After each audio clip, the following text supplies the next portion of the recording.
지난 1980년 5월 민주화운동 당시 군부 독재에 당당히 맞섰던 시위들, 광주뿐 아니라 대구에서도 치열하게 벌어졌었는데요. 대구 지역의 5.18 민주화운동 유공자들이 국가를 상대로 정신적 손해배상 청구 소송을 냈습니다. 온갖 고문에 시달린 시위 참여자들은 지금도 정신적 고통을 호소하고 있습니다. 보도에 권윤수 기자입니다.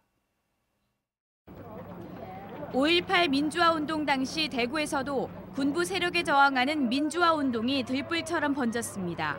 계명대학교 4학년에 재학 중이던 김균식 씨는 1980년 5월 14일 대구백화점 앞에서 전두환은 물러가라라며 시위를 벌이다 체포영장도 없이 경찰에 잡혀갔습니다.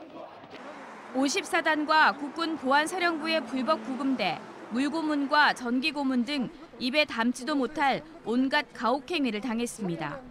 생사의 경계를 넘나드는 폭력을 경험한 뒤 허위 자백 등으로 재판을 받고 징역 2년형이 선고돼 옥살이를 했습니다. 때리고 밟고 집 밟고 거기에 올라타서 누르고 이 친구들도 술 냄새도 났고 인간의 얼굴이 아니었다고 다 적어놨습니다. 어느덧 60대에 접어든 5.18 대구 유공자들.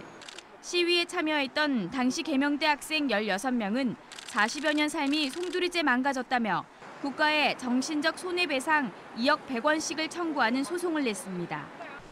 이들의 가족 93명도 함께 소송했습니다.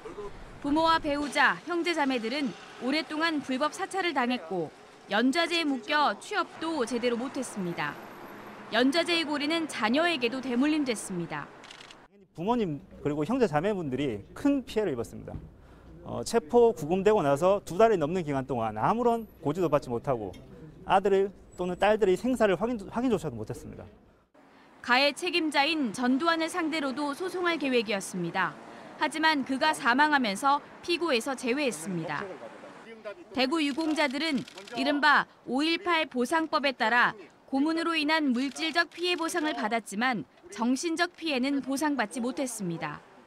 5.18 보상법은 보상을 받으면 재판상 화해가 성립된 것으로 간주한다고 규정해 추가 보상이 어렵도록 했는데 지난 5월 헌법재판소가 위헌이라고 판결했습니다.